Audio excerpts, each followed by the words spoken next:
네 예비 장모가 뭐 하는 사람인지 알아? 때밀이라고. 어제 목욕탕에서 봤어. 남의 때를 밀어주면서 돈 버는 사람이라고. 어머님, 그게 무슨... 이럴 줄 알았어. 어제 그렇게 잘난 척하더니. 왜요? 내가 이제 누군지 아시겠어요. 난 우리 아들이 의사니까 최소한 교수 딸이나 의사 딸하고 결혼할 줄 알았지. 이렇게 때밀이 딸하고 결혼할 줄은 몰랐네. 어머니, 지금 무슨 말씀을... 왜? 사실이잖아. 이 보세요, 수진이 어머니. 그동안 얼마나 많은 사람 몸을 만졌어요? 그 더러운 손으로 우리 아들도 만질 거예요? 어머님, 우리 엄마 그렇게 부끄러운 짓 해서 돈 번 거 아닙니다. 그 직업으로 저를 의사로 만드셨어요. 엄마는 자랑스러운 제 어머니세요. 자랑스러워? 때밀이가 뭐가 자랑스러워? 돈이라도 많이 벌었어? 그러면 이런 데서 밥 먹을 때 그렇게 놀란 표정은 안 지었겠지. 사연을 듣고 난 후 각자의 의견을 댓글로 남겨주시기 바랍니다. 사소한 댓글이라도 사연자분에게 큰 힘이 될 수 있습니다. 각색될 수 있고 사연자분의 입장에서 구성될 수 있습니다. 양미자 여사는 대대로 내려오던 한약방 집안의 둘째 딸로 태어났습니다. 양미자 여사의 어린 시절은 늘 풍족했고 특히 아버지의 사랑을 듬뿍 받으며 자랐습니다. 이번에도 피아노 대회에서 금상 받았다며. 아버지는 늘 그녀를 자랑스러워 하셨습니다. 동네에서 가장 큰 한약방을 운영하는 집안이었기에 그녀는 당시 최고의 교육을 받으며 자랐습니다. 동생들도 그녀를 롤모델로 삼을 정도였습니다. 그녀의 방에는 피아노가 있었고 매일 레슨을 받으러 오는 가정교사도 있었습니다. 우리 미자는 영어도 1등하고 피아노도 잘 치고 참 복받은 아이야. 어머니는 늘 이렇게 말씀하시며 그녀를 예뻐하셨습니다. 하지만 고등학교 1학년이 되던 해 모든 것이 바뀌기 시작했습니다. 이와. 당신 요즘 강남이 뜨고 있다고 하더군. 우리도 거기 지점을 내야 해. 아버지는 어느 날 저녁 식사 자리에서 이런 말씀을 꺼내셨습니다. 한약방만으로는 미래가 없다며 제약회사 설립과 함께 강남 진출을 계획하셨습니다. 여보, 우리 지금도 충분히 잘 살고 있잖아요. 무리하게 확장할 필요가 있을까요? 어머니가 걱정스러운 목소리로 말씀하셨지만 아버지의 결심은 확고했습니다. 내가 알아보니까 강남의 땅값이 계속 오른대. 지금이 기회야. 빚을 좀 내더라도 해야 해. 결국 아버지는 은행 대출을 받아 강남에 큰 건물을 매입했고 제약회사 설립을 위해 모든 것을 투자했습니다. 하지만 얼마 지나지 않아 부동산 경기가 급격히 나빠졌고 제약회사 인허가 과정에서도 문제가 생겼습니다. 미자야, 이제 피아노는 그만두어야 할 것 같구나. 어느 날 저녁 어머니가 눈물을 글썽이며 말씀하셨습니다. 피아노뿐만이 아니었습니다. 다른 학원도 모두 그만두어야 했습니다. 아버지, 제가 아르바이트 할게요. 지금이라도 시작하면. 안 된다. 너는 공부에만 집중해라. 내가 어떻게든. 하지만 상황은 나아지지 않았습니다. 빚쟁이들이 매일같이 찾아왔고 결국 종로의 큰 한약방 건물도 넘기게 되었습니다. 양미자, 너네 이사 간다면서? 어디로 가게 됐어? 친구들의 물음에 그녀는 고개를 숙일 수밖에 없었습니다. 넓은 단독주택에서 작은 연립주택으로 이사를 가면서 그녀는 처음으로 생활에 급격한 변화를 겪었습니다. 어머니의 한숨 섞인 목소리가 밤마다 들려왔습니다. 아버지는 점점 말씀이 없어지셨고 술로 밤을 보내시는 날이 많아졌습니다. 미자야, 이제 내가 동생들 공부도 좀 봐줘야겠다. 그녀는 동생들의 과외 선생님이 되었습니다. 예전에는 가정교사에게 배우기만 했던 그녀가 이제는 직접 가르치는 입장이 된 것입니다. 이런 시련은 오히려 그녀를 더 강하게 만들었습니다. 공부는 더욱 열심히 했고 틈틈이 아르바이트도 하면서 가정 형편에 보탬이 되고자 했습니다. 40년이라는 세월이 흘러 이제는 하얀 머리카락이 자주 보이는 나이가 되었습니다. 그녀는 오늘도 여느 때와 같이 아침 일찍 일어나 거울 앞에 앉았습니다. 하지만 오늘은 평소와는 다른 날이었습니다. 내일이면 딸의 상견례. 거울 앞에서 한숨을 내쉬며 그녀는 머리를 매만졌습니다. 여러 가지 일을 하다 마지막엔 목욕탕 세신사로 일하며 키워낸 딸이 마침내 의사가 되어 좋은 집안과 상견례를 하게 된 것입니다. 엄마, 또 한숨 쉬어? 왜 엄마가 이렇게 걱정이 많아? 딸 수진이가 그녀의 방으로 들어왔습니다. 그래도 명문가에 시집을 가는데 엄마가 목욕탕 세신사라는 게 좀... 그녀의 말이 채 끝나기도 전에 수진이가 말을 잘랐습니다. 엄마, 그런 말 하지 마. 나 엄마가 제일 자랑스러워. 혼자서 나 의대까지 보내준 게 누구야? 그래도 사람들이 뭐라고 할까? 엄마, 우리 병원에 오는 환자들 다들 엄마 세신 실력 알잖아. 엄마한테 때 밀어야 피로가 확 풀린다고들 하시던데. 수진이의 말에 그녀는 살짝 미소를 지었습니다. 맞습니다. 그녀의 손길을 거친 손님들은 대부분 단골이 되었고, 그 중에는 대학 교수부터 의사, 판사까지 많은 전문직 여성들이 있었습니다. 어머 여사님, 이번에 딸과 사위될 분이 우리 병원 흉부외과 과장님이라면서요? 오늘도 목욕탕에서 만난 단골 손님이 반갑게 물었습니다. 네, 그런데 저는 좀 걱정이 되네요. 무슨 소리예요? 여사님처럼 열심히 사시는 분이 어디 있다고? 저도 지금까지 계속 여사님한테 때 밀러오는데 이만한 실력자가 없어요. 그녀는 마음 한켠이 따뜻해지는 것을 느꼈습니다. 하지만 여전히 걱정이 되는 것은 어쩔 수 없었습니다. 엄마, 나 내일 입을 옷 골라줘. 저녁 식사 후 수진이가 옷장을 열어 보이며 말했습니다. 엄마가 뭘 알아?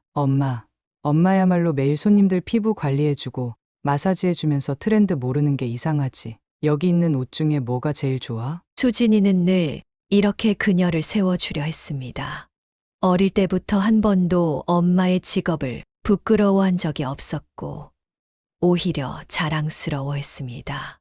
엄마, 내일 긴장하지 마. 우리 엄마는 대한민국에서 제일 멋진 엄마야. 잠들기 전 수진이가 그녀를 꼭 안아주었습니다. 그 순간 그녀의 눈시울이 붉어졌습니다. 남편과 사별하고 홀로 딸을 키우면서 얼마나 많은 밤을 눈물로 지새웠는지 모릅니다. 하지만 이제 그 딸이 훌륭한 의사가 되어 자신을 이렇게 자랑스러워하고 있었습니다. 우리 딸, 고마워. 그녀는 딸을 꼭 안아주었습니다. 내일 상견례에서 어떤 일이 벌어질지 모르지만 이렇게 자신을 사랑해주는 딸이 있다는 것만으로도 그녀는 충분히 행복했습니다. 침대에 누워 잠을 청하면서도 그녀의 머릿속은 복잡했습니다. 예비 사돈댁이 대대로 의사 집안이라는데 과연 자신의 직업을 어떻게 생각할지. 하지만 이내 딸의 말이 떠올랐습니다.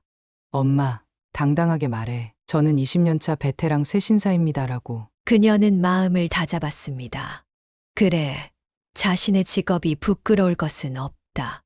이 직업으로 딸을 의사로 키워냈고 많은 손님들이 자신의 손길을 신뢰하고 있지 않은가. 내일은 당당하게 예비 사돈들을 만나리라 다짐하며 그녀는 깊은 잠에 들었습니다. 그녀가 세신사가 된 것은 어느 봄날이었습니다. 남편의 부고를 접한 지 일주일 만이었습니다. 미자야, 정말 이 일을 시작할 거니? 친정어머니가 걱정스러운 눈빛으로 물었습니다. 네, 일단 지금 뭐라도 해야죠. 제가 할 수 있는 일이 이것밖에 없어요. 수진이도 있고 엄마도 계시잖아요. 당시 남편은 중동건설 현장에서 일하고 있었습니다. 더 나은 미래를 위해 떠났던 남편은 현장에서의 사고로 영영 돌아오지 못했습니다. 처음에는 힘들 거예요. 하지만 저희가 다 도와드릴 테니 걱정하지 마세요. 목욕탕 사장님의 말씀이었습니다.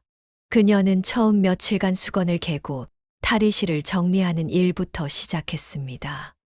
언니 이렇게 손목을 돌리면서 해야 해요. 그래야 손님들이 편하시대요. 선배 세신사가 친절히 가르쳐 주었습니다.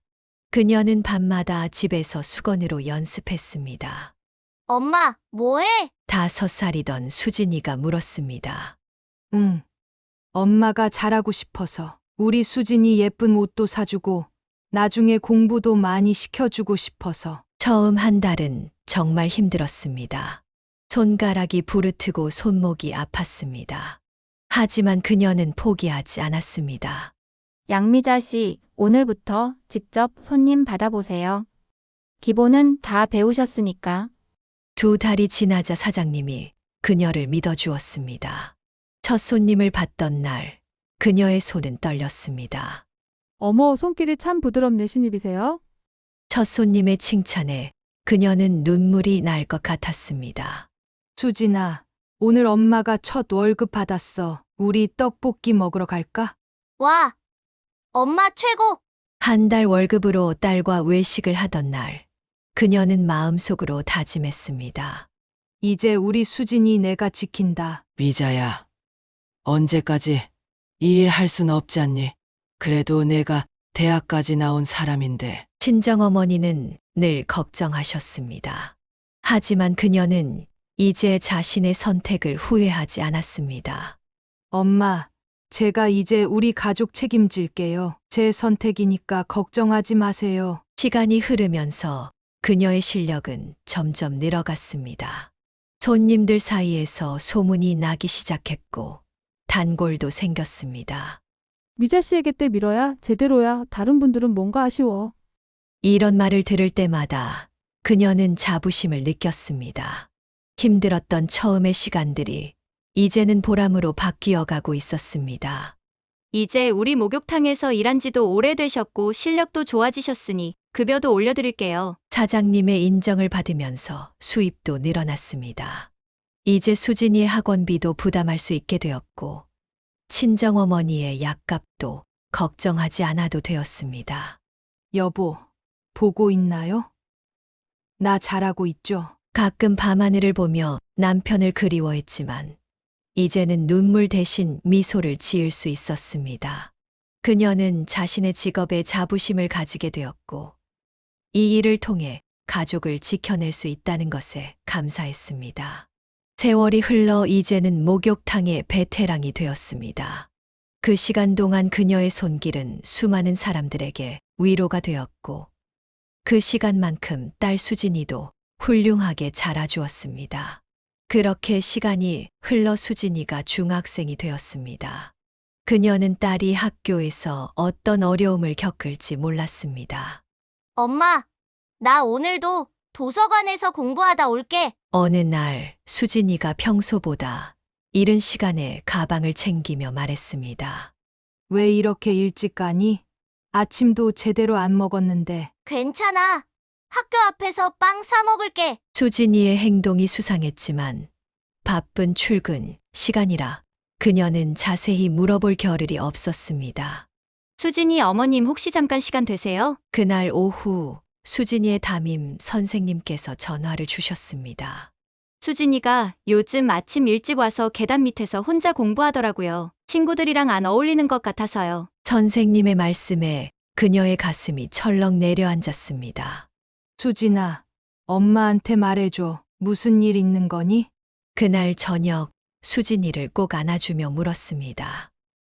엄마, 애들이 나보고 때밀이 딸이래. 수진이가 흐느끼며 말했습니다. 근데 나는 그게 자랑스러운데 애들은 자꾸 놀리고 그래서 그냥 피하고 싶었어. 수진아, 엄마가 얼마나 열심히 일하시는데 나는 엄마가 자랑스러워. 근데 애들은 몰라. 그녀는 딸을 더욱 꼭 안아주었습니다. 우리 딸, 엄마한테 이런 말 진작 해줬어야지. 엄마를 창피하게 하고 싶지 않았어. 절대 창피하지 않아. 엄마는 우리 수진이가 자랑스럽다. 그날 이후 수진이는 달라졌습니다. 더 이상 숨지 않았고 오히려 당당해졌습니다.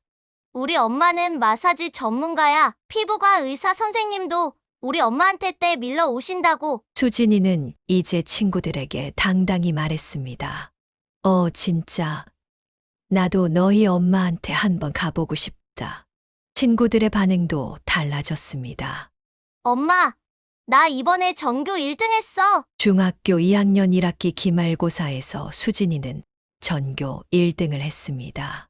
우리 딸이 해냈구나. 응. 이제 앞으로도 계속 1등 할 거야. 그리고 나중에 의사 돼서 엄마 고생 안 시킬 거야. 수진이의 눈빛은 결연했습니다. 그녀는 딸의 모습에서 자신의 어린 시절을 보는 것 같았습니다. 한때는 부유했다가 모든 것을 잃었던 그 시절. 자신도 이렇게 더욱 단단해지지 않았던가. 수진아, 너는 이미 엄마의 자부심이야. 그녀는 딸을 꼭 안아주었습니다. 때로는 힘들고 지칠 때도 있었지만 이렇게 훌륭하게 자라준 딸을 보며 그녀는 자신의 모든 선택이 옳았다고 느꼈습니다. 수진이가 고등학교 3학년이 되던 해 큰 시련이 찾아왔습니다. 친정어머니가 갑자기 쓰러진 것입니다. 어머님 상태가 많이 안 좋으세요. 큰 수술이 필요한데. 병원 의사의 말에 그녀의 심장이 덜컥 내려앉았습니다. 엄마, 할머니 꼭 나으실 거야. 내가 있잖아. 수진이가 그녀의 손을 꼭 잡아주었습니다. 그동안 모아둔 수술비가 있었지만 수진이의 대학 등록금을 위한 것이었습니다. 원래 저희는 가불이 안 되는데 그동안 여사님이 성실하게 일한 거 봐서 해드리는 겁니다. 목욕탕 사장님의 도움으로 수술비를 마련했습니다. 하지만 수술 후 긴 입원 생활로 인해 병원비는 계속 늘어갔습니다. 미자야, 이제 그만 나는 옛 시간이 얼마 남지 않은 것 같구나. 어머니는 결국 3개월간의 투병 생활 끝에 눈을 감으셨습니다. 장례를 치르고 집으로 돌아온 날, 그녀는 딸의 품에서 오열했습니다. 엄마, 내가 있잖아. 할머니가 나한테 늘 그러셨어. 너는 꼭 의사가 되어야 한다고. 수진이는 더욱 열심히 공부했습니다. 학교가 끝나면 도서관에서 밤늦게까지 공부하고 주말에도 쉬지 않았습니다. 미자 씨, 이제 좀 쉬세요. 너무 무리하시는 거 아니에요? 목욕탕에서도 그녀는 더 많은 시간을 일했습니다. 아침 일찍부터 밤늦게까지 쉬는 날도 반납했습니다. 수진이 공부시키려면 일해야 해요. 의대 등록금이 만만치 않다면서요. 그렇게 힘든 시간을 보내던 어느 날 수진이의 입시 결과가 나왔습니다. 엄마, 나 합격했어. 의대에 합격했어. 수진이의 눈에서는 눈물이 흘렀습니다. 우리 딸이 해냈구나. 그녀도 딸과 함께 울었습니다. 기쁨의 눈물이었습니다.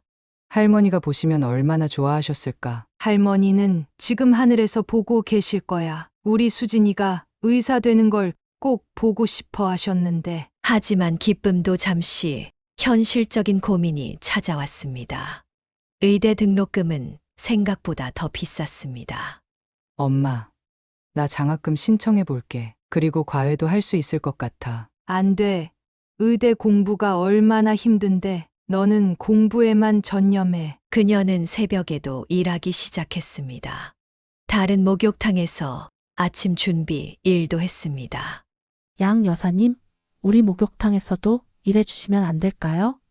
소문을 듣고 찾아온 다른 목욕탕 사장님들의 제안도 있었습니다. 그녀는 모든 제안을 받아들였습니다. 엄마, 내가 알아봤는데 반액 장학금을 받을 수 있대. 수진이의 노력으로 장학금도 받게 되었습니다. 양미자 씨, 정말 대단하세요. 딸을 의사로 만드시다니. 주변 사람들의 칭찬이 늘어났지만 그녀는 아직도 갈 길이 멀다고 생각했습니다. 우리 수진이가 훌륭한 의사가 될 때까지 이 엄마가 꼭 뒷바라지 해줄 거야. 그녀는 매일 밤 잠들기 전 하늘에 계신 어머니께 기도했습니다. 엄마, 우리 수진이 잘 크죠? 이제 의사가 되어서 아픈 사람들 도울 거예요. 엄마가 그렇게 바라시던 대로요. 그렇게 6년간의 의대 생활과 1년의 인턴 생활을 마치고 수진이는 내과 레지던트가 되었습니다. 그녀는 딸이 병원에서 밤늦게까지 일하는 모습을 보며 마음이 아팠습니다. 수진아, 너무 무리하지 마. 밥은 제대로 먹고 다니니? 엄마, 나는 엄마보다 덜 힘들어. 엄마는 나 의대 보내려고 얼마나 고생하셨어. 어느 날 수진이가 설레는 목소리로 전화를 걸어왔습니다. 엄마, 나 좋아하는 사람이 생겼어. 어머, 누군데? 우리 병원 흉부외과 선생님. 처음엔 수술할 때 마주치다가 준혁은 수진이보다 5살이 많았습니다. 대대로 의사 집안에서 자란 그는 수진이의 실력을 먼저 알아보고 관심을 가졌다고 했습니다. 어제는 밤새 응급수술하고 나왔는데 준혁 씨가 내 얼굴이 창백해 보인다면서 따뜻한 죽을 사왔어. 너무 다정하더라고. 수진이의 얼굴에는 꽃이 핀 듯 환한 미소가 가득했습니다. 근데 수진아, 상대방 집안이 대대로 의사 집안이라며. 엄마, 걱정하지 마. 준혁 씨는 전혀 그런 거 신경 안 써. 오히려 내가 힘들게 공부해서 의사가 된 게 대단하대. 자기는 길이 다 정해져 있었지만 나는 스스로 이 길을 선택하고 이뤄냈다고. 그래도 엄마는 걱정이다. 시댁이 너무 하잖아. 엄마, 준혁 씨 할아버지가 병원장이시고 아버님도 흉부외과 과장님이셨대. 삼촌들도 다 의사시고. 근데 준혁 씨는 달라. 어제는 자기가 태어날 때부터 의사가 정해져 있어서 오히려 내가 부럽대. 연애 기간 동안 수진이는 더욱 빛이 났습니다.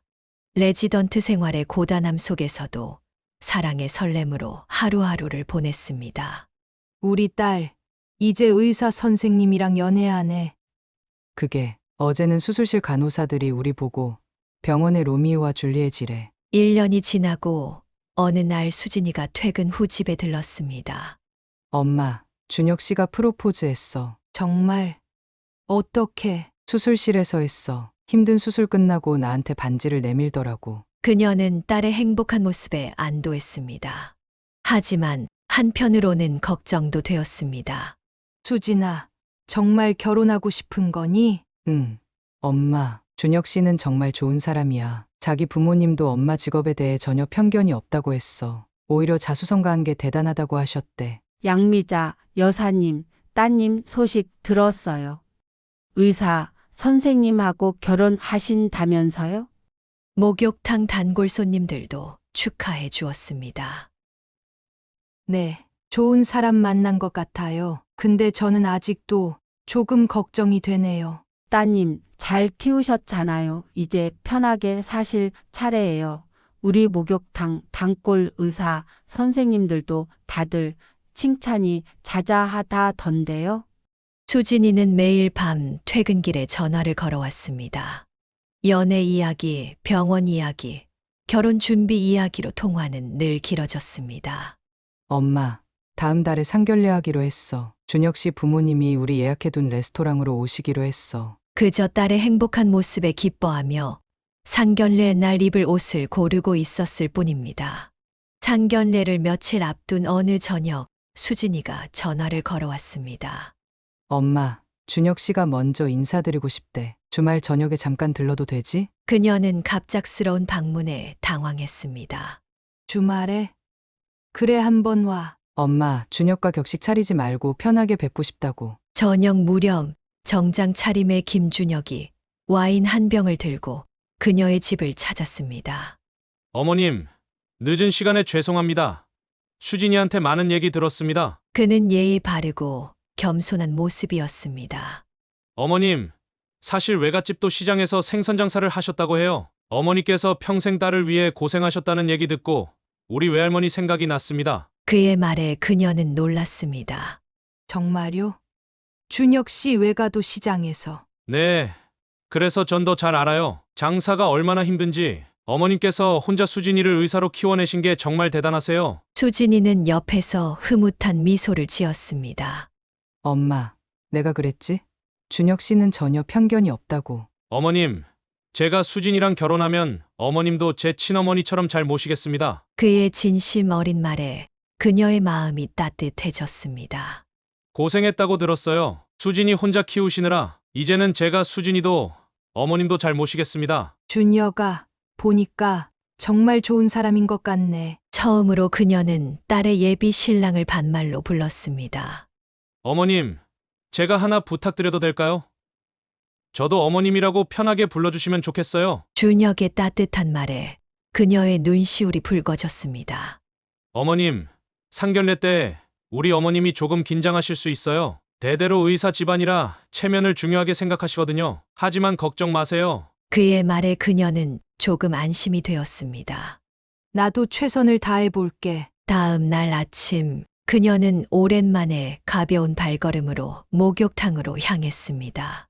양미자 여사님, 오늘 얼굴이 더 밝아 보이세요? 단골 손님의 말에 그녀는 미소를 지었습니다. 네. 어제 사위 될 사람을 봤거든요. 생각보다 더 좋은 사람인 것 같아요. 그러시겠어요. 따님이 고른 사람인데 틀림없이 좋은 분일 거예요. 그녀는 마음이 한결 가벼워졌습니다. 이제 며칠 후면 있을 상견례. 예비 시어머니도 분명 좋은 분일 거라고 생각했습니다. 상견례를 이틀 앞둔 아침, 그녀는 평소처럼 목욕탕으로 출근했습니다.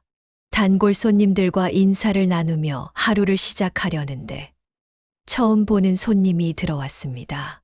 어휴, 이게 무슨 냄새야. 여기는 청소하네요. 그 손님은 들어서자마자 코를 막으며 큰 소리로 말했습니다. 손님, 무슨 냄새 말씀이신지. 저기 건어물 파는 아줌마 때문인 것 같은데요? 아니, 이런 데를 어떻게 목욕하러 와요? 내보내던가 하지. 건어물집 정 씨는 20년 넘게 이 목욕탕을 다닌 단골 손님이었습니다. 내가 뭐, 정 씨가 당황해하며 말을 꺼내려는데 그 손님이 다시 목소리를 높였습니다. 아니, 장사하는 사람이 기본이 안 되어 있네. 몸에서 비린내가 나는데 이런 공중 목욕탕을 어떻게 와요? 아니 이 아줌마가 제가 20년 넘게 여기 다녔는데 그런 말씀은 처음 듣습니다. 20년이나 됐다고요? 더 큰 문제네요. 이런 분이 계속 다니게 하다니. 이 목욕탕 관리 왜 이래요? 그녀는 더는 참을 수 없었습니다. 손님, 그만하세요. 이분 오래 다니셨고 깨끗하고 품이 있는 분이세요. 아니, 때밀이 주제에 손님한테 이래도 되는 거예요? 당신이 뭔데 참견이래? 여기 사장이야? 사장 나오라 그래. 손님은 이제 그녀에게 화살을 돌렸습니다. 어디서 때밀이가 주제 넘게. 당신 자격이나 있어요? 목욕탕 사장님이 나서려 했지만 손님은 더욱 기세등등해졌습니다. 때밀이가 때밀이지. 할 줄 아는 거 없어서 돈 받고 남의 몸 만지는 게 뭐가 자랑이라고. 손님, 이제 그만하시죠. 우리 목욕탕에서 나가주세요. 뭐라고요? 내가 돈 내고 들어왔는데 나가라고요? 결국 일은 경찰서까지 가게 되었습니다. 이런 일로 경찰서까지 오게 해서 죄송합니다만 도저히 저 아줌마는 그냥 넘어갈 수가 없습니다. 사장님이 단호하게 말했습니다. 아니, 제가 잘못했습니다. 합의하고 싶은데요. 갑자기 손님의 태도가 돌변했습니다. 두툼한 봉투를 꺼내며 사과를 했습니다. 그렇게 일은 마무리되었지만 그녀의 마음은 쓸쓸했습니다. 양미자 여사님, 속상해하지 마세요. 우리가 다 알잖아요. 여사님이 얼마나 대단한 분인지. 정 씨가 그녀의 손을 잡아주었습니다. 네. 근데 왜 그 손님이 갑자기 태도를 바꾸고 합의금까지 준 걸까요? 에이, 신경 쓰지 마세요. 어떤 사람은 돈으로 모든 걸 해결하려 하나 봐요. 그날 저녁 수진이에게 전화가 왔습니다. 엄마, 내일 상견례 준비는 다 됐어? 응, 다 됐어. 하지만 그녀는 오늘 있었던 일을 딸에게 말하지 않았습니다. 딸의 행복한 순간에 걸림돌이 되고 싶지 않았기 때문입니다. 드디어 상견례 당일 그녀는 가슴을 진정시키며 고급 레스토랑으로 향했습니다. 엄마, 긴장 풀어. 어제 준혁 씨가 그랬잖아. 어머님도 날 많이 좋아하신대. 하지만 레스토랑에 들어서는 순간 그녀의 얼굴이 창백해졌습니다. 테이블에 앉아있는 예비 시어머니는 바로 어제 목욕탕에서 그 난리를 피웠던 손님이었습니다. 어머니, 이쪽이 수진이 어머님이세요. 아버님은 안타깝지만 일찍 돌아가셨다고 하고. 준혁이 정중히 소개했습니다. 어머나, 예비 시어머니의 눈이 커졌습니다. 잠시 침묵이 흘렀고 이내 그녀의 입가에 비웃음이 걸렸습니다. 네 예비 장모가 뭐 하는 사람인지 알아? 때밀이라고. 어제 목욕탕에서 봤어. 남의 때를 밀어주면서 돈 버는 사람이라고. 수진이가 자리에서 벌떡 일어났습니다. 어머님, 그게 무슨... 이럴 줄 알았어. 어제 그렇게 잘난 척하더니. 왜요? 내가 이제 누군지 아시겠어요. 예비 시어머니는 와인을 한 모금 마시며 말을 이었습니다. 난 우리 아들이 의사니까 최소한 교수 딸이나 의사 딸하고 결혼할 줄 알았지. 이렇게 때밀이 딸하고 결혼할 줄은 몰랐네. 어머니, 지금 무슨 말씀을? 준혁이 충격에 빠진 얼굴로 말했습니다. 왜? 사실이잖아. 이 보세요, 수진이 어머니. 그동안 얼마나 많은 사람 몸을 만졌어요? 그 더러운 손으로 우리 아들도 만질 거예요? 어머님, 수진이가 소리쳤습니다. 우리 엄마 그렇게 부끄러운 짓 해서 돈 번 거 아닙니다. 그 직업으로 저를 의사로 만드셨어요. 엄마는 자랑스러운 제 어머니세요. 자랑스러워? 때밀이가 뭐가 자랑스러워? 돈이라도 많이 벌었어? 그러면 이런 데서 밥 먹을 때 그렇게 놀란 표정은 안 지었겠지. 그녀는 묵묵히 자리에서 일어났습니다. 수진아, 가자. 엄마, 이렇게 도망가면 그게 끝인 줄 아세요? 우리 아들이랑 결혼하고 싶으면 지금이라도 사과하세요. 어제 일. 결혼 못합니다. 수진이가 단호하게 말했습니다. 어머님 같은 분을 시어머니로 모시느니 차라리 결혼을 안 하는 게 낫겠어요. 준혁 씨, 미안해요. 하지만 전 우리 엄마가 더 소중해요. 수진아, 이게 무슨... 준혁이 당황한 듯 말했지만 수진이는 이미 그녀의 손을 잡고 레스토랑을 나서고 있었습니다. 담이 때밀이 주제에. 뒤에서 들리는 예비 시어머니의 고성이 레스토랑을 울렸습니다. 하지만 그녀는 뒤돌아보지 않았습니다. 밖으로 나온 수진이가 그녀를 꼭 안았습니다. 엄마, 미안해. 내가 잘못 봤어. 우리 딸이 뭐가 미안해. 엄마가 미안하지. 아니에요. 엄마는 절대 미안하다는 말 하지 마요. 엄마는 세상에서 제일 멋진 우리 엄마예요. 택시를 타고 돌아오는 길, 그녀는 딸의 어깨에 기대어 조용히 눈물을 흘렸습니다. 그것은 굴욕의 눈물이 아닌 자신을 지켜준 딸에 대한 고마움의 눈물이었습니다. 상견례 이후 이틀 동안 그녀는 충격과 상실감으로 힘든 시간을 보냈습니다. 목욕탕에도 나가지 못하고 집에만 있었습니다. 엄마, 밥은 먹어야지. 수진이가 퇴근 후에 들러 챙겨주었지만 그녀는 아무것도 먹고 싶지 않았습니다. 난 그저 우리 딸 결혼시키고 싶었을 뿐인데. 그렇게 우울한 시간을 보내고 있을 때 세 번째 날 아침. 양미자 여사님 계세요? 말씀드릴 게 있어서 왔는데. 건어물집 정 씨가 목욕탕을 찾아왔습니다. 무슨 일이세요? 어제 그 일 있고 나서 제가 우리 가게 CCTV를 다시 봤어요.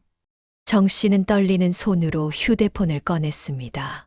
화면에는 지난 몇 달 동안 예비 안사돈이 건어물 가게를 찾아와 행패를 부리는 장면들이 담겨 있었습니다. 이 여자가 한 달에 한 번씩 우리 가게에 왔더라고요. 일부러 손님 많을 때 와서 시비를 걸고. 영상 속에서 그녀는 명품 가방을 든 채로 건어물에서 나는 냄새가 역겹다며 소리를 지르고 있었습니다. 다른 상인들도 하나둘 이야기를 보태기 시작했습니다. 맞아요. 우리 채소 가게에도 왔었어요. 상한 채소를 팔았다며 행패를 부리다가 합의금을 주고 갔죠. 시장 상인들 사이에서는 합의금 부인으로 소문이 났더라고요. 그때 수진이가 목욕탕으로 들어왔습니다. 엄마, 방금 준혁 씨 어머니가 찾아왔다 갔어요. 우리 병원 앞에서. 수진이의 말에 따르면 준혁의 어머니는 평소 시댁에서 무시를 당해왔다고 합니다.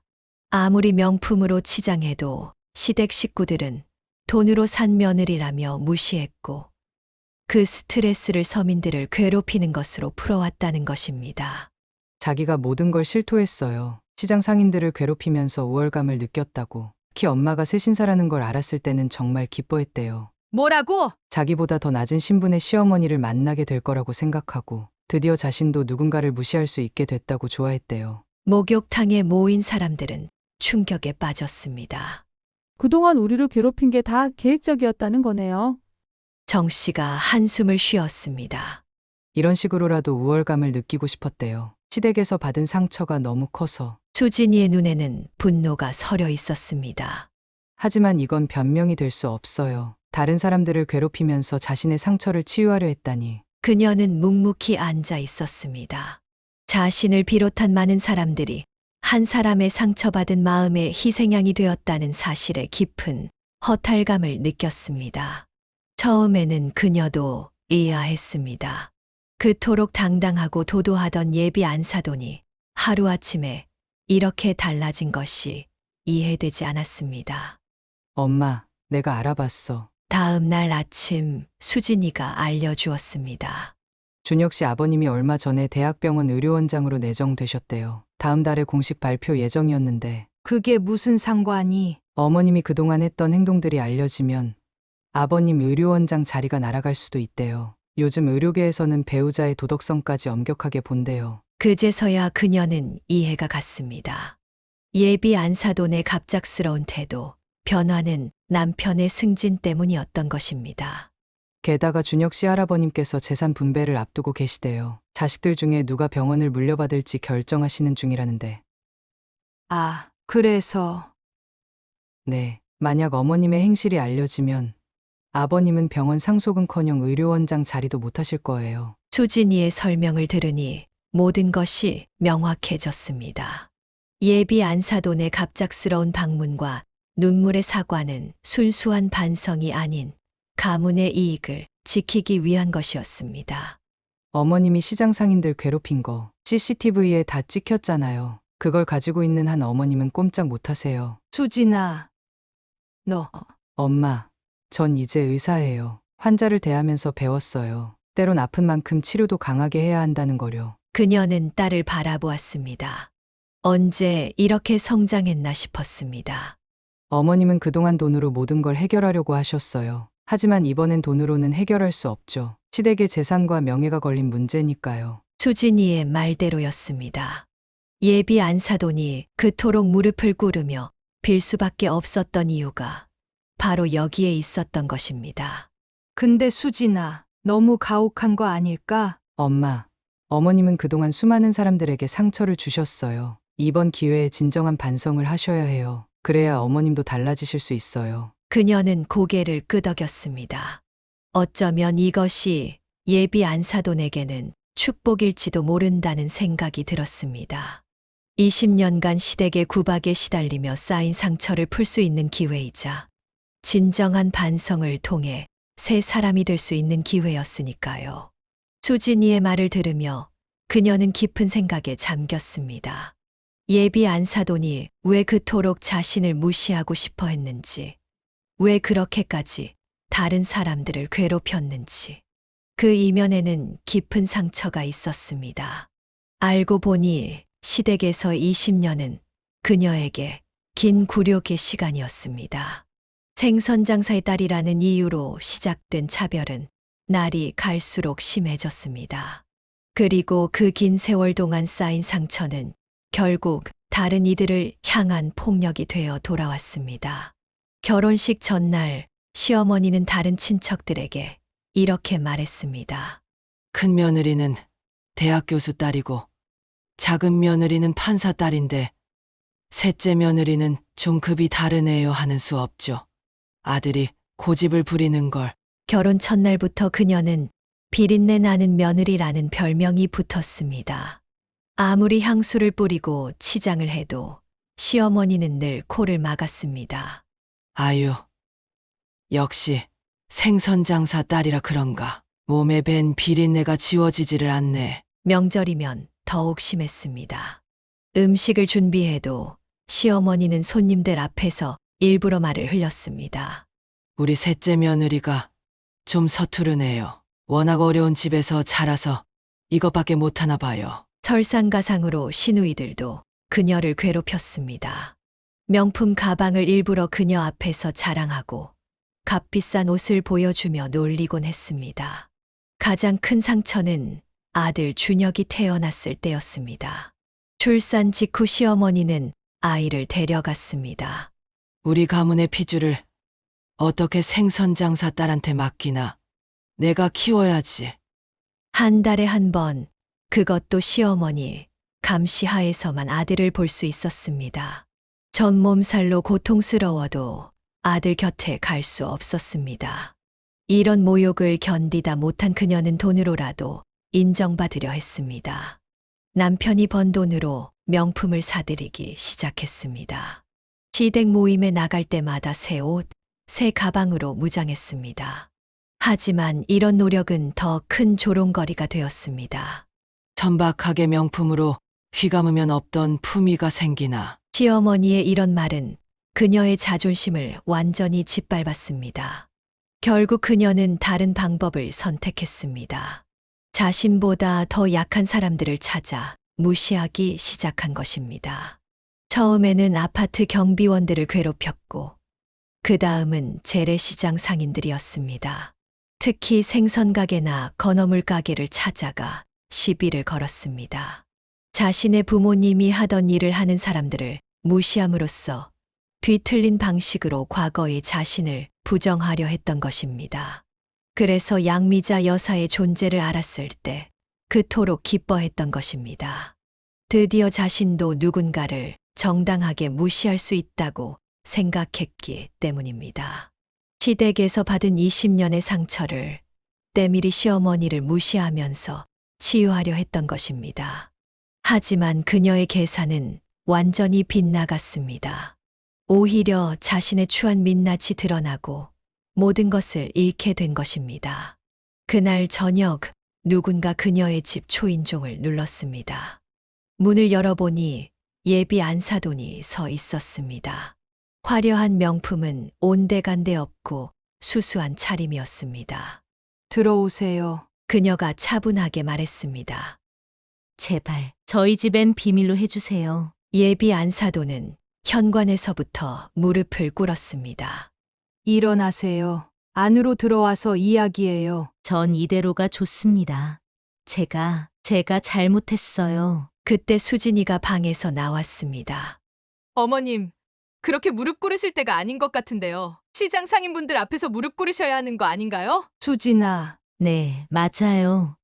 내가 다 잘못했어요. 시장 상인분들께도 찾아가서 사과할게요. 예비 안사돈의 눈에서 눈물이 흘렀습니다. 근데 왜 하필 우리 엄마셨어요? 어제 상견례에서 그렇게 모욕적인 말씀을 하시기 전에 엄마가 어떤 분인지 아셨잖아요.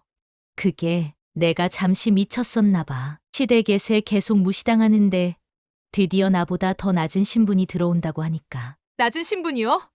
우리 엄마는 당당한 직업인이세요. 수진이의 목소리가 날카로워졌습니다. 죄송해요. 정말 죄송해요. 내가 잘못 생각했어요. 난 그저 시댁에서 30년 동안 무시당하면서. 그래서 다른 사람들을 무시하면서 위안을 얻으셨다고요? 네, 제가 비겁했어요. 하지만 제발 남편과 준혁이에게는 말하지 말아주세요. 이혼하자고 할 거예요. 그때 수진이가 휴대폰을 꺼냈습니다. 그럼 이렇게 하시죠. 지금 사과 영상을 찍으세요. 그동안 괴롭히신 모든 분들께 네, 찍으세요. 그리고 직접 찾아가서 사과하시는 것도 영상으로 남기세요. 만약 앞으로도 이런 일이 반복된다면 이 영상들은 바로 준혁 씨 아버님께 전달될 거예요. 수진아. 그녀가 말리려 했지만 수진이는 단호했습니다. 엄마, 이건 꼭 필요해요. 어머님이 진심으로 반성하고 계신다면 당연히 하셔야죠. 예비 안사돈은 떨리는 손으로 수진이가 건넨 종이를 받았습니다. 거기에는 그동안 그녀가 괴롭혔던 상인들의 명단이 적혀 있었습니다. 전부 다 찾아가서 사과하세요. 네, 알겠습니다. 그리고 한 가지 더. 우리 엄마께 진심으로 사과하세요. 새 신사라고 무시하신 것에 대해서. 예비 안사돈은 그녀 앞에 다시 무릎을 꿇었습니다. 정말 죄송합니다. 제가 너무 교만했어요. 양미자 여사님은 정말 대단하신 분이에요. 혼자서 딸을 의사로 키워내시고. 일어나세요. 그녀가 말했습니다. 이제 그만 가보세요. 앞으로 어떻게 사실 건지는 어머님의 선택입니다. 예비 안사돈은 흐느끼며 일어섰습니다. 현관문을 나서기 전 그녀는 마지막으로 고개를 숙였습니다. 정말 죄송합니다. 문이 닫히고 수진이가 그녀를 꼭 안았습니다. 엄마, 잘 견뎌줘서 고마워요. 우리 딸이 더 대단하네. 그날 밤 그녀는 오랜만에 편히 잠들 수 있었습니다. 그들이 나눈 대화가 있었던 날로부터 일주일 후 뜻밖의 소식이 들려왔습니다.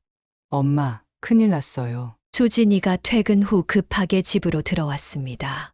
무슨 일이야? 준혁 씨네 집에서 모든 걸 알게 됐대요. 어머님이 찍은 사과 영상을 시장 상인분들께 보여드리러 갔을 때 우연히 준혁 씨 작은 아버님이 그걸 보셨다고 해요.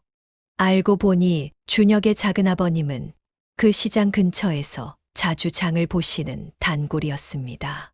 상인들이 예비 안사돈의 사과 영상을 보고 있을 때 우연히 그 자리에 있었던 것입니다. 작은아버님이 바로 큰아버님께 연락을 하셨대요. 그리고 시댁 전체 회의가 열렸대요. 거기서 어머님의 모든 행적이 공개됐고 준혁의 할아버님은 대대로 의사 가문의 명예를 중요시하는 분이었습니다. 며느리가 서민들을 상대로 갑질을 해왔다는 사실에 크게 분노하셨다고 합니다.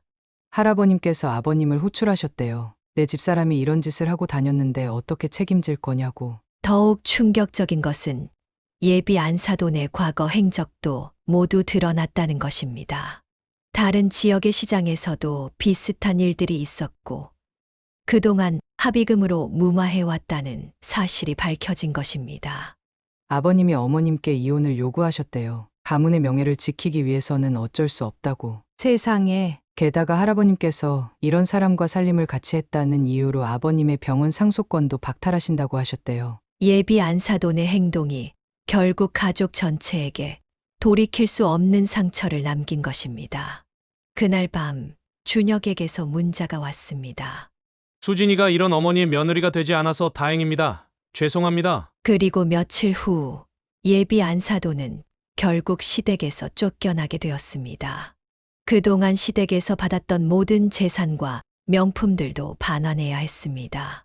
엄마, 어머님이 결국 오늘 집에서 나오셨대요. 당분간 동생 집에서 지내신다고. 그렇게 됐구나. 근데 이상한 건 어머님이 오히려 홀가분해 보이신다고 하더라고요. 마치 20년 동안의 무거운 짐을 내려놓은 것처럼. 그녀는 깊은 한숨을 내쉬었습니다. 한 사람의 잘못된 선택이 이렇게 큰 파장을 일으킬 수 있다는 사실이 안타까웠습니다. 우리 수진이는 앞으로 더 열심히 살아야 할 것 같네. 네. 엄마, 전 우리 엄마처럼 당당하게 살 거예요. 다른 사람을 무시하지도 누구에게 무시당하지도 않고. 사건 이후 예비 안사돈의 진짜 민낯이 더욱 적나라하게 드러났습니다. 어머님이 예전에 살던 동네에서도 비슷한 일을 벌이셨대요. 거기서는 재래시장이 아니라 아파트 경비원들을 괴롭히셨다고. 알고 보니 예비 안사돈은 이사 다닐 때마다 이런 행패를 반복했다고 합니다. 돈 있는 집 며느리라는 우월감으로 경비원들에게 막말을 하고 지하 주차장 청소가 마음에 들지 않는다며 한밤중에 불러 꾸중을 했다고 합니다. 수진이의 말에 따르면 예비 안사돈은 시댁 모임에서도 문제를 일으켰다고 합니다. 다른 며느리들의 출신을 들먹이며 은근히 무시하고 자신의 명품을 과시하며 우월감을 표현했다고 합니다. 한 번은 사촌 동서가 백화점 주차장에서 어머님을 봤대요. 어머님이 주차 요원한테 소리를 지르고 계셨다고. 당신들이 뭔데 감히 내 차에 흠집이 났다고 말도 못 꺼내게 해라고요. 그녀는 한숨을 내쉬었습니다. 사실 시댁에서도 어머님을 무시한 게 아니었대요. 처음에는 다들 어머님을 인정하고 받아들였는데 어머님이 너무 돈 자랑을 하고 다른 사람들을 무시하니까 그래서 점점 멀어진 거구나. 네, 결국 시댁 식구들이 어머님을 멀리하게 된 건 어머님의 그런 태도 때문이었던 거예요. 더 충격적인 사실은 따로 있었습니다. 어머님이 우리 목욕탕에 일부러 찾아오신 것도 다 계획적이었대요. 미리 이 동네 재래시장을 답사하고 상인들의 성향까지 파악하셨다고. 설마. 네, 처음부터 계획하신 거래요. 건어물집 정씨 아주머니부터 시작해서 마지막으로 우리 엄마까지 자신보다 낮은 신분이라고 생각하는 사람들을 찾아다니면서 우월감을 느끼시려고. 이런 사실들이 하나둘 밝혀지면서 시댁의 분노는 극에 달했습니다. 특히 병원장이신 할아버님은 이사 가문의 며느리가 이런 짓을 했다는 게 부끄럽다며 크게 진노하셨다고 합니다. 어머님은 지금 충격으로 병원에 입원하셨대요. 자신의 모든 것을 잃게 될 줄은 몰랐다고. 그녀는 문득 예비 안사돈이 불쌍하다는 생각이 들었습니다. 돈으로 살 수 있는 것은 많지만 진정한 인격은 돈으로 살 수 없다는 걸 이제야 깨달은 것 같았습니다. 엄마, 난 이제 더 열심히 살아야겠어요. 누구도 무시하지 않고 그렇다고 누구한테도 무시당하지 않는 당당한 의사가 될 거예요. 시댁과의 관계가 완전히 끝난 후 수진이는 더욱 열심히 일했습니다. 환자들을 대하는 모습은 전보다 더욱 따뜻해졌고 연구에도 매진했습니다. 엄마, 나 이번에 논문이 국제학술지에 실렸어. 어느 날 저녁 수진이가 들뜬 목소리로 전화를 걸어왔습니다. 우리 딸 대단하네. 근데 엄마는 그런 거 잘 모르니까 자세히 설명해줘. 심장 수술 후 재활치료에 관한 새로운 방법을 연구했어. 키 저소득층 환자들도 쉽게 따라할 수 있는 방법으로. 수진이의 설명을 들으며 그녀는 가슴이 뭉클해졌습니다. 자신이 겪었던 어려움을 통해 오히려 더 따뜻한 의사가 된 것 같았습니다. 실은 엄마, 내가 최연소 교수 임용에 도전하려고 해. 정말? 그게 가능한 거야? 쉽지는 않아. 하지만 내 논문이 좋은 평가를 받고 있고 수술 성공률도 높거든. 무엇보다 저소득층 환자들을 위한 연구를 계속하고 있어서. 그녀는 딸의 포부에 감동했습니다. 엄마가 그동안 고생하면서 나를 키워준 것처럼 나도 어려운 환자들에게 힘이 되고 싶어. 수진이는 매일 새벽 5시에 출근했습니다. 퇴진 전에 환자들의 상태를 꼼꼼히 체크하고 밤늦게까지 연구실에서 논문을 썼습니다. 선생님, 또 이렇게 일찍 오셨네요. 병원 경비 아저씨는 이제 수진이를 보는 것이 일상이 되었습니다. 어머님이 딸을 의사로 키우시느라 얼마나 고생하셨을까. 그 마음으로 환자들을 대하려고 해요. 수진이는 종종 이렇게 말했습니다. 선생님 덕분에 제가 살았습니다. 수술 후 회복한 환자들의 감사 인사를 들을 때마다 수진이는 어머니를 떠올렸습니다. 엄마, 이번 주말에 시간 돼? 왜? 무슨 일 있어? 교수 임용 면접이 끝나고 결과를 기다리는 중인데 엄마랑 등산 가고 싶어. 갑자기 등산은 왜? 옛날에 내가 중학생 때 엄마가 나 데리고 북한산 갔던 거 기억나? 그때 엄마가 그러셨잖아. 세상에 못할 일이 어디 있냐고. 그녀도 그날을 기억했습니다. 딸이 때밀이 딸이라고 놀림을 받았을 때 용기를 주기 위해 등산을 갔었죠. 그래. 가자. 엄마도 오랜만에 등산하고 싶네. 모자는 함께 북한산에 올랐습니다. 정상에 도착했을 때 수진이가 말했습니다. 엄마, 내가 최연소 교수가 되면 첫 월급으로 뭘 하고 싶은지 알아? 뭔데? 엄마한테 건강검진권 선물할 거야. 평생 남의 몸을 씻겨주면서 정작 본인 건강은 안 챙기잖아. 그녀의 눈시울이 붉어졌습니다. 그리고 엄마가 일하는 목욕탕에 가서 때도 밀어드릴 거야. 내가 의사가 됐다고 해서 부끄러워하지 않을 거야. 오히려 자랑스럽게 얘기할 거야. 우리 엄마는 대한민국 최고의 새신사라고. 한편 예비 안사도는 이혼 후 삶은 180도 달라졌습니다. 엄마, 어제 우연히 어머님을 봤어요. 수진이가 퇴근길에 들른 시장에서 그녀를 마주쳤다고 했습니다. 어디서? 사거리 앞 분식집에서요. 설거지를 하고 계시더라고요. 알고 보니 예비 안사도는 시댁에서 쫓겨난 후 모든 재산을 반환하고 전셋집으로 옮겼다고 합니다. 명품 가방도 반지도 모든 것을 내놓아야 했습니다. 처음에는 동생 집에 있었대요. 근데 동생 남편이 싫어해서 나오셨대요. 그래서 지금은 네, 생계를 위해 식당 일을 시작하셨대요. 더 아이러니한 것은 그녀가 일하는 식당이 바로 그녀가 예전에 괴롭혔던 시장 근처였다는 점입니다. 어머님이 그러시더라고요. 매일 아침 시장 상인들과 마주치는 게 지옥 같대요. 예전에 자기가 무시했던 그분들이 이제는 자기 손님이 되었다고. 세상에, 손님들 밥그릇을 닦으면서 매일 울었대요. 자기가 전에 그렇게 무시했던 일을 이제는 직접 하고 있다고. 특히 충격적인 것은 그녀의 외모 변화였습니다. 화장기 하나 없이 때 묻은 앞치마를 두르고 계시더라고요. 전에는 상상도 할 수 없었던 모습이었어요. 준혁이는 사돈을 만나러 가나? 아니요. 아버님이 만나지 말라고 하셨대요. 이제는 남이라고. 예비 안사도는 매일 새벽 4시에 일어나 장을 보고 밤 10시까지 일한다고 합니다. 주말도 없이 일해야 겨우 월세를 낼 수 있다고 합니다. 어머님이 저한테 그러시더라고요. 이제야 내 어머님 마음을 이해하겠다고. 더욱 아이러니한 것은 그녀가 일하는 식당에 가끔 시댁 식구들이 들른다는 것입니다. 작은 어머님이 일부러 오신대요. 어머님이 설거지하는 모습을 보면서 점심을 드시고. 하지만 이런 고난이 그녀를 완전히 다른 사람으로 만들었습니다. 요즘은 시장 상인들한테 매일 인사하신대요. 진심으로 죄송하다고. 그리고 가끔 무거운 짐도 들어주시고. 많이 달라지셨구나.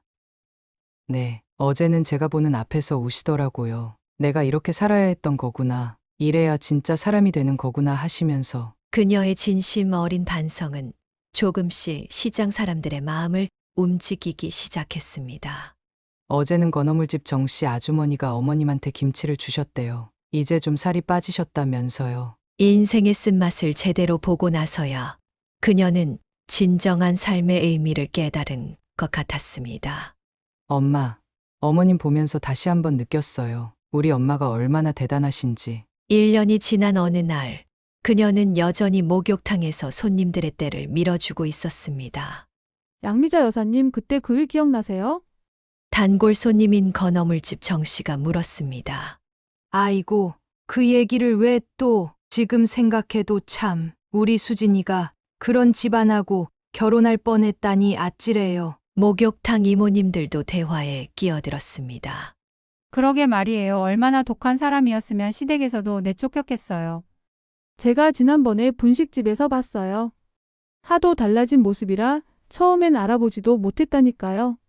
그녀는 묵묵히 손님의 등을 밀어주며 들었습니다. 근데 양미자 여사님 딸은 잘 지내죠?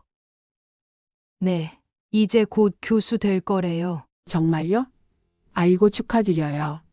역시 우리 수진이는 달라. 단골 손님들은 진심으로 기뻐해 주었습니다. 그때 그 예비 시어머니가 얼마나 잘난 척했었나. 그런데 지금은 식당 설거지를 한다면서요? 네, 그래도 이제는 많이 달라지셨대요. 사람 팔자가 한순간이죠. 하지만 전 그게 당연한 결과라고 봐요. 평생 남을 무시하면서 살았으니. 목욕탕 사장님이 수건을 정리하며 말했습니다. 그래도 양미자 여사님은 달라요. 20년 넘게 한결같이 성실하게 일하시는 거 보면 다들 존경한다니까요. 맞아요.